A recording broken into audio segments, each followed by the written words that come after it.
और सबसे पहले आपको बताएं कि इलेक्ट्रिक बस सर्विस से सफ़र करने वाले मुसाफिरों के लिए अच्छी खबर है। ईवी बस सर्विस के चार्जर्स का मसला हल हो गया।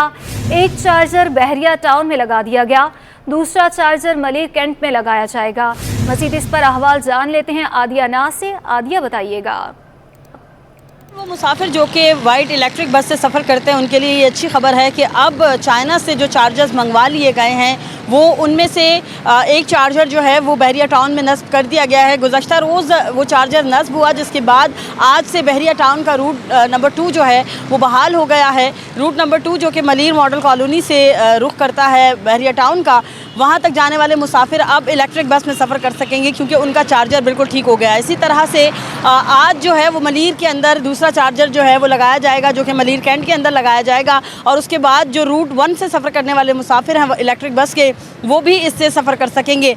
ये इस दफ़ा हुआ कुछ इस तरह से है कि ये जो चार्जर 2.5 माह से ख़राब थे, रूट 1 का चार्जर 2.5 माह से ख़राब था, जबकि रूट 2 का चार्जर तकरीबन गुज़श्ता 20 रोज़ से ख़राब था। दोनों चार्जर्स अब ठीक हुए हैं, लेकिन इंतज़ामिया ने और सिंध गवर्नमेंट ने जो है इस दफ़ा इजाफी चार्जर जो है वो चाइना से मंगवाए हैं और वो तमाम चार्जर्स अब वर्किंग में हैं। इसके अलावा इससे पहले जो चार्जर मंगवाए गए थे इसका मरहला खासा डिफ़िकल्ट रहा गवर्नमेंट के लिए। 2 चार्जर्स जो हैं वो मंगवाए गए, एक इस्लामाबाद से एक कराची से, जिसने काम नहीं किया और फिर उसके ऊपर मुख्तलिफ तजर्बात हुए। लेकिन अब जो चार्जर आया है वो चाइना से आया है और चीनी इंजीनियर्स उसकी प्लेसमेंट जानते हैं कि किस तरह से उसको करना है। जिसके बाद इंतज़ामिया का अब ये कहना है कि अब ये जो वाइट इलेक्ट्रिक बसें हैं 50 की 50 मुख्तलिफ रूट्स पर चलाई जाएंगी। 13 बसें जो हैं वो बहरिया टाउन के रूट पर चलाई जा रही हैं।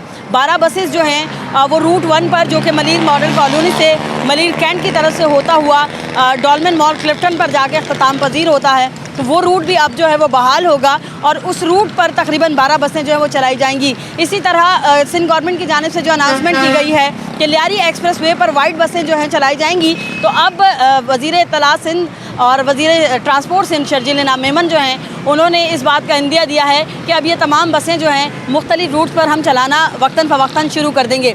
इसी तरह 10 मज़ीद नई बसें जो हैं वो पोर्ट पर पहुँच चुकी हैं, जो कि आज सिंध गवर्नमेंट के हवाले की जाए। अब्बासी शहीद अस्पताल में 3 माह से तनख्वाहों की अदम अदायगी पर यंग डॉक्टर्स सरापा एहतजाज हैं। हाथों में मुख्तलिफ बैनर्स उठाकर नारेबाजी की है। मज़ीद तफसीलात आपको बताएं कि अब्बासी शहीद अस्पताल में 3 माह से तनख्वाहों की अदम अदायगी पर यंग डॉक्टर्स जो हैं इस वक्त सरापा एहतजाज हैं। हाथों में मुख्तलिफ बैनर्स उठाकर नारेबाजी की जा रही है। मज़ीद तफसीलात जान लेते हैं, हमारे नुमाइंदा राबिल अशरफ हमारे साथ मौजूद है। राबिल, बताइएगा। बिल्कुल, इस वक्त हम मौजूद हैं अब्बासी शहीद अस्पताल में, जहां पर हाउस कीपिंग स्टाफ जो है 3 महीने से तनख्वाहों की अदम फराहमी ना मिलने के बायस जो है एहतजाज पर है। हमारे साथ कुछ यंग डॉक्टर्स मौजूद हैं, इनसे मजीद जान लेते हैं। मुझे बताएं कि क्या वजूहात हैं आप लोग एहतजाज करें? हम अब्बासी के हाउस ऑफिसर्स हैं, इधर वर्किंग डॉक्टर्स हैं। हम पिछले 3 महीने से यहाँ पे काम कर रहे हैं, बट हमें 3 महीने से सैलरीज नहीं मिली है, जबकि हमने ज्वाइनिंग से पहले बता दिया था कि हम लोग को टाइम पे सैलरी मिले और इंक्रीमेंट के साथ मिले। दूसरे गवर्नमेंट हॉस्पिटल में इंक्रीमेंट के साथ मिल गई 70,000, जबकि हमें ज्वाइनिंग 45,000 पर कराई गई है और वो भी हमें टाइम पे नहीं मिल रही। जबकि ऑफिशियल नोटिस निकाला गया है कि हमारे पास सिंध गवर्नमेंट के डॉक्टर्स को 70,000 पे सैलरी मिल जाएगी, लेकिन हमें वो सैलरी नहीं दी जा रही, जबकि 3 महीने से भी हमें सैलरी नहीं मिल रही है। हम वहाँ पे काम करते हैं, हफ्ते में 2-3 दफा नाइट कर रहे होते हैं, 32 आवर्स की ड्यूटी करते हैं, बट हमें फिर भी सैलरी क्यों नहीं दी जा रही? अच्छा, ये बताएं, अगर आप लोग के मुतालबात नहीं माने गए तो आप लोग अगला स्टेप क्या उठाएंगे? हम इसी तरह प्रोटेस्ट करते रहेंगे और अपने मुतालबात मनवाने की कोशिश करेंगे और हम पीसफुल प्रोटेस्ट कर रहे हैं, किसी को इसमें नुकसान नहीं पहुंचा रहे, लेकिन हमारी रिक्वेस्ट है कि हमारे मुतालबात पूरे किए जाए। अगर जी बिल्कुल, जैसे कि आपने सुना, हमारे साथ young doctors house keeping staff मौजूद है। उनका यही कहना है कि हम ये एहतजाज जारी रखेंगे जब तक हमारी तनख्वाहों की फराहमी जो है हमें नहीं की जाएगी। जी शुक्रिया। कराची की सड़कों पर नशइयों का राज, फ्लाईओवर्स के ग्रिल्स और दीगर इमलाक के बाद पानी की लाइन्स निशाने पर ले ली। वाटर बोर्ड की लाइनों को भी नुकसान पहुंचाने लगे। लियारी नदी से गिरने वाली पानी की लाइनों में लीकेज कर दी गई है। मजीद क्या तफसीलात हैं जानते हैं हमारे नुमाइंदे जुनेद जावेद से। जुनेद, बताइएगा।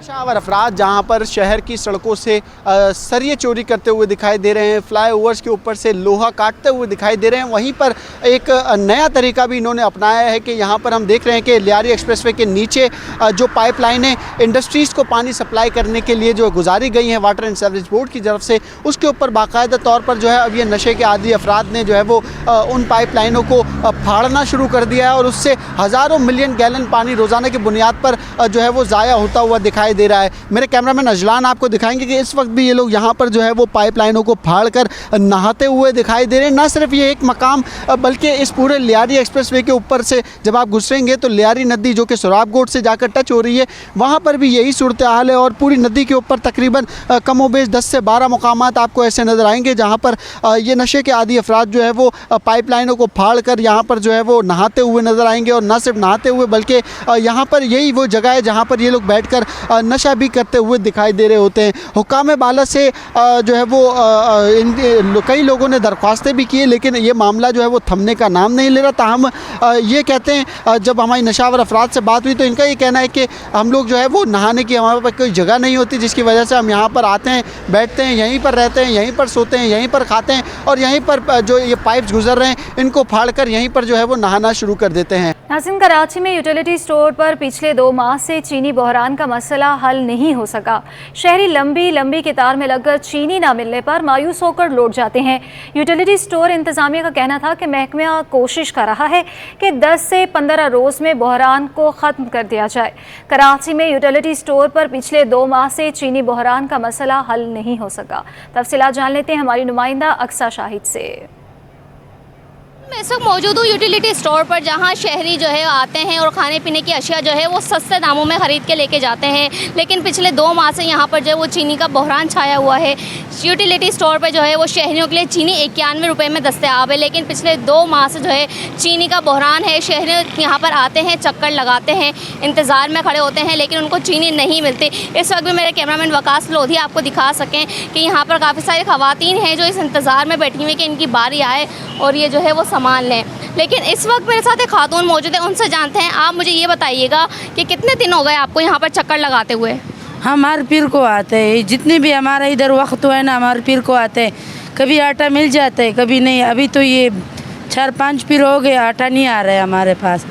अच्छा, ये मुझे बताएं कि आपने बताया कि चीनी भी नहीं आ रही यहाँ पे, आप काफ़ी दिन से चक्कर लगा रही हैं। नहीं आ रही है, बिल्कुल नहीं आ रही है चीनी। तो जब आप हुकाम से बात करती हैं तो वो क्या कहते हैं? वो लोग बोलते हैं कि आ जाएंगी बस। जी बिल्कुल, लेकिन आपने सुना कि ख़वातीन जो हैं वो यहाँ पर बड़ी तादाद में मौजूद है और इंतज़ार कर रही हैं कि जो है वो इनको चीज़ें मिलें। साथ ही शिकवा भी कर रही हैं कि चीनी के साथ और भी चीज़ें हैं जो यहाँ पर नहीं मिलती। जो अंदर स्टोर पे जो है मालकान जो बैठे हुए हैं वो ये कहते हैं कि आ जाएंगी चीज़ें, थोड़ी थोड़ी समय देते हैं और फिर ये कहते हैं कि नेक्स्ट टाइम जो है वो मिलेंगी। अंदर के हुकाम ने हमें ये भी बताया कि जो है वो आगे से टेंडर नहीं आ रहे हैं, बातचीत चल रही है। महकमा जो है वो बातचीत करने की कोशिश कर रहा है और मसले को हल करने की कोशिश कर रहा है, लेकिन जो है अभी भी इसमें 10 से 15 दिन जो है वो इस मसले को हल होने में लग सकते हैं। शहरियों आम जो मार्केट में जो है वो चीनी के प्राइस 140 हैं, यूटिलिटी स्टोर पर जो है वो 91 रुपये है और बेनज़ीर इनकम सपोर्ट प्रोग्राम का कार्ड इस्तेमाल करने वालों के शहरियों के लिए जो है वो 70 रुपये में चीनी जो है वो दस्तयाब है। लेकिन शहरी यहाँ पर आते हैं तो मायूस होकर जाते हैं और जो है यही जो है एक ऐसी जगह है जो शहरियों की उम्मीद बनी हुई है इस महंगाई के दौर में, लेकिन वहाँ से भी शहरियों को जो है वो मायूसी का सामना। जी, general secretary retailer association Farid Qureshi ने चीनी की कीमतों में इजाफे की वजह ज़ख़ीरा अंदोज़ी को करार दे दिया। कहते हैं हुकूमत चीनी की ज़ख़ीरा अंदोज़ी करने वालों के खिलाफ कार्रवाई करे। तफसीलात जान लेते हैं हमारे नुमाइंदे काविश मेमन से। शहर कायद में चीनी की कीमतें आसमान से बातें करने लगी हैं। होल सेल की सतह पर चीनी 130 से 131 रुपये में फ़रोख्त होने के बाद अब रिटेल की सतह पर भी उसके असरात देखने को आ रहे हैं। 140 रुपये की सतह जो है वो चीनी उबूर कर चुकी है। इस वक्त मेरे साथ मौजूद हैं जनरल सेक्रेटरी रिटेलर एसोसिएशन के फरीद कुरैशी, उनसे बात करते हैं। सर बताइएगा, आप क्या समझते हैं, बुनियादी फैक्टर्स क्या हैं इजाफे के? बिस्मिल्लाहिर्रहमानिर्रहीम। देखिए, गवर्नमेंट ने कुछ टैक्स लगा दिए, फिर दूसरे ये कि जो एक्सपोर्ट हो रही थी वो भी चीनी की इजाज़त और दे दी है, तो जिसकी वजह से ये मसाइल पैदा हो रहे हैं। फिर दूसरे यहाँ पर एक माफिया है जो हर ऐसे हालात में वो अपना काम करना शुरू कर देता है। अब जबकि डॉलर और के रेट कम हो रहे हैं, सोने के रेट कम हो रहे हैं और दूसरी अशिया की कीमतों के रेट कम होने पर उन्होंने सोचा कि जी अब इसकी कीमत कम है चीनी की, तो उसके बाद उसको बढ़ा दिया जाए। तो वो माफिया जो है वो होल्डिंग करता है और उसके बाद वो तमाम अशिया की कीमतों में इजाफा होना शुरू हो जाता है। इसलिए अब सबसे पहले उन्होंने चीनी पे और आटे पे शुरू कर दिया है। आटे की कीमतें भी बढ़ रही है और चीनी की कीमत भी बढ़ रही है, जिसकी वजह से गवर्नमेंट को चाहिए कि पहले उस माफिया को कंट्रोल करे और तमाम अशिया की कीमतों के लिए कोई ऐसा बोर्ड कायम करे कि लोगों को आवाम की सहूलत के लिए वो कीमतों में कमी आए। अब जबकि 130 रुपये की कीमत और 135 रुपये होलसेल में होगी तो लाजमी बात है कि रिटेल में भी वो कीमत बढ़ती है। इससे कि रिटेलर जो है एक बोरी को अगर बेचता है तो वो उसके सारा दिन लग जाता है, तो और उसकी कीमत जो है उसके पर कॉस्ट शुरू हो जाती है। अब 140 रुपये में बिक रही है, तो अगर आज जब मार्केट खुलेगी तो देखिए और क्या इजाफा होता है, जिसके बाद वो फिर और कीमतों में इजाफा होगा। जी बिल्कुल, जनरल सेक्रेटरी रिटेलर एसोसिएशन ने भी सवाल से यही कहा कि चीनी की कीमतों में जो हालिया इजाफे की बुनियादी वजह है वो ज़ख़ीरा अंदोज़ी है। उन्होंने ये मुतालबा भी किया कमिश्नर कराची से कि कीमतों पर जो सरकारी कीमत है उस पर फौरी तौर पर जो अमल दरामद को यकीनी बनाया जाए ताकि महंगाई कंट्रोल हो सके। महंगाई के अवाम पर वार जारी है। शाही ज़रूरिया में चीनी की कीमतें आसमान पर पहुंच गई। रिटेल में चीनी 140 रुपये किलो में फ़रोख्त की जा रही है। शहरियों ने चीनी 110 रुपये फ़ी किलो करने का मुतालबा किया है। मज़ीद क्या तफसीलात हैं जान लेते हैं हमारे नुमाइंदे वसीम इफ्तिखार से। जी बिल्कुल, महंगाई के आवाम पर वार जारी हैं और महंगाई की वजह से शहरियों के लिए अब गुजारा करना मुश्किल हो गया, क्योंकि महंगाई की वजह से जो ज़रूरत ज़िंदगी की अशिया हैं जिसमें आटा चीनी है, इनकी कीमतों में जो है वो दिन ब दिन इजाफा देखने में आ रहा है। अगर हम बात करें चीनी की तो रिटेल की सतह पर चीनी जो है वो 140 रुपये किलो पर पहुँच गई है। तकरीबन एक हफ़्ते के दौरान 10 दिनों में हम देख रहे हैं कि चीनी की कीमतों में इजाफा हुआ है। चीनी जो कि 120-130 रुपये तक पर दस्तियाब थी, अब वो रिटेल की सतह पर 140 रुपये और कहीं पर इससे ज़ायद पर फ़रोख्त हो रही है। इस वक्त मेरे साथ शहरी मौजूद हैं, जानते हैं। ये बताइएगा बाबा जी कि चीनी की कीमतों में इजाफा देखने में आ रहा है। चीनी तो लग्जरी आइटम्स में नहीं आती, रोज़ाना की बुनियादी इस्तेमाल में होती है, तो चीनी अब महंगी होगी, उस पर आप क्या कहेंगे? चीनी 100 रुपये होनी चाहिए, 110 होनी चाहिए। बस ज़रूरत अशिया की चीज़ें जो है वो सस्ती होनी चाहिए ताकि गरीब गुजारा कर सके अपना और अपनी ज़िंदगी आराम से गुजार सके। बाकी लग्जरी आइटम भले आप महंगी करो, कोई मसला नहीं है, लेकिन ये ज़रूरत या ज़िंदगी है। गरीब आदमी बेचारा क्या करेगा, कुछ खाने के लिए तो चाहिए ना। आटा देखो तो 160 रुपये, 170 रुपये, ये भी 100 रुपये होना चाहिए। और घी तेल ये भी कम होना चाहिए। बस ये मेरी गुजारिश है हुकूमत से कि अल्लाह पाक को हिदायत दे और ये सस्ता ही कर दें, मेहरबानी। तो अब चीनी महंगी हुई है तो अब अखराजात कितने बढ़ गए हैं और आपने अब चीनी कितनी ख़रीदना कम कर दी? भाई अब 1-1 किलो लेके चला रहे। अब पहले रहते 10 किलो भी ले लेते थे, 80 थी, 70 थी तो 10 किलो भी लेते। अब 1 किलो 2 किलो के ऊपर ले ही नहीं सकते। और कम चीनी भी कम इस्तेमाल कर रहे हैं, भले थोड़ी फीकी नज़र आए लेकिन क्या कम इस्तेमाल कर रहे हैं, क्या करें, मजबूरी है। मेहरबानी। जी बिल्कुल, ये थे शहरी जिनका कहना है कि चीनी इस हद तक महंगी हो चुकी है कि अब इसकी ख़रीदारी भी इन्होंने कम कर दी है। पहले चीनी जो है जो शहरियों में बताना है कि वो 70 से 80 रुपये किलो जब थी तो उस वक्त ये 10-10 किलो ख़रीदते थे, लेकिन जब से इसकी कीमतों में इजाफा हुआ है तो अब इसकी ख़रीदारी भी कम कर दी है, क्योंकि शहरियों का कहना है कि महंगाई की वजह से गुजारा करना मुश्किल हो गया है। और बिलखुसूस आटा और चीनी जो है वो महंगाई की वजह से इनकी अब क़ुव्वत ख़रीद से बाहर होते जा रहे हैं। हुकूमत को चाहिए कि महंगाई को कंट्रोल करने के लिए इकदाम करे ताकि ये तमाम ज़िंदगी की अशिया जो है वो सस्ते दामों शहरियों का कहना है कि चीनी की कीमतों को कम किया जाए। वसीम, आप हमारे साथ ही रहिएगा। आगे बढ़ते हुए आपको बताएं कि शहर कायद में लोड शेडिंग का मसला जूं का तू है। बिजली चोरी वाले इलाकों में 10 घंटों की लोड शेडिंग जारी है। Old city area, lines area, Hijra colony में 10 से 12 घंटे की बिजली बंदिश है। Saddar city railway, Gulbahar garden, Usmanabad Lyari में 8 से 10 और लियाकताबाद अबुल हसन असफहानी रोड, नाजिमाबाद के मकीन भी लोड शेडिंग से परेशान है। वसीम हमारे साथ मौजूद है। वसीम, बताइएगा चीनी के मसले के बारे में तो आपने बताइएगा कि लोड शेडिंग से शहरी किस कदर परेशान है? जी बिल्कुल, के इलेक्ट्रिक का मौक़िफ़ है कि कराची में कहीं पे भी गैर एलानिया लोड शेडिंग नहीं की जा रही।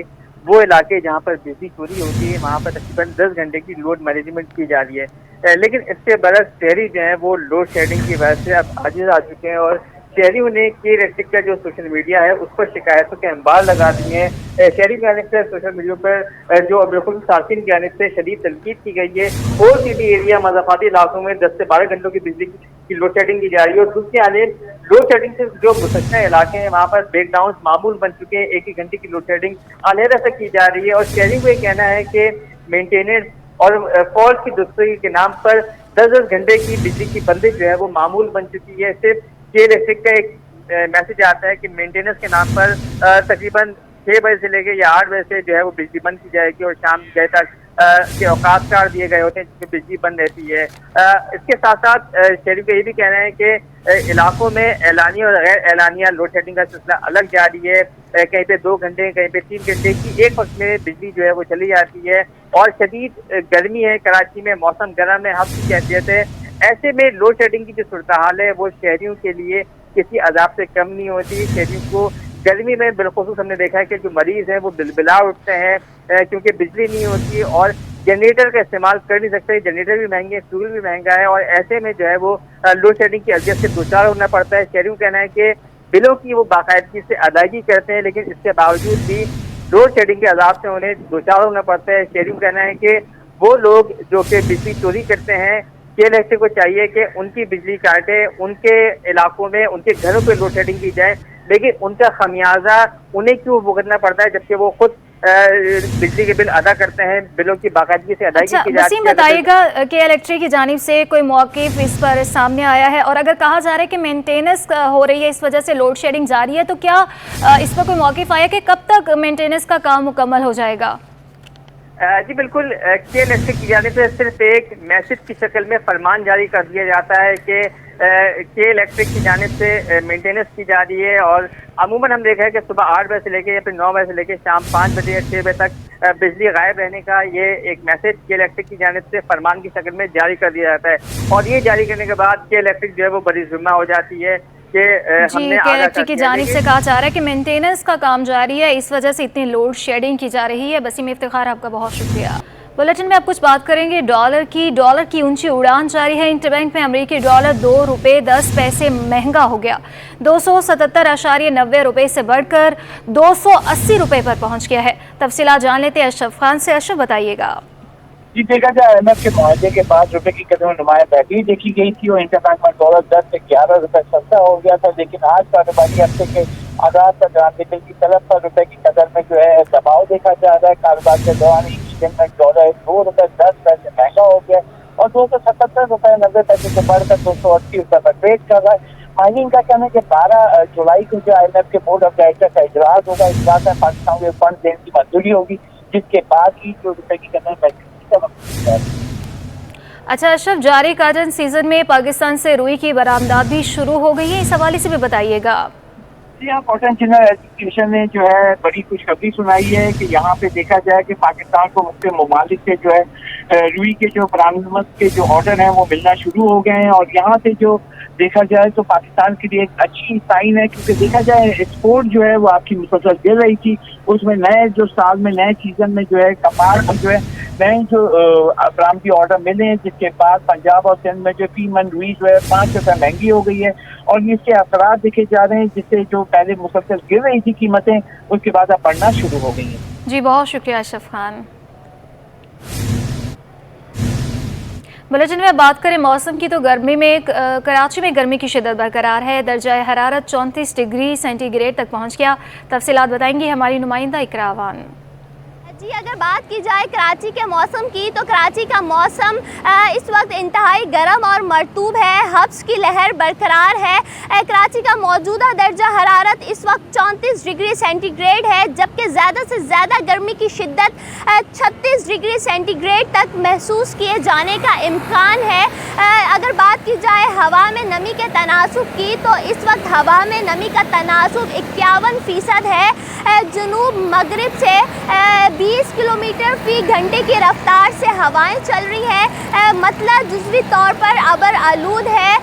मानसून का जो पहला स्पेल है वो गुजर चुका है। महकमा मौसमियात के मुताबिक सुबह और रात में हल्की बूंदाबांदी का भी इम्कान है। माहिरीन सेहत का ये कहना है कि इस गर्म और हब्सज़दा माहौल में शहरियों को एहतियात बरतने की ज़रूरत है। गैर ज़रूरी घरों से बाहर ना निकलें, ज़्यादा से ज़्यादा ठंडे मशरूबात का इस्तेमाल करें, फ्रेश जूसेस पिएं और अपनी बहुत शुक्रिया।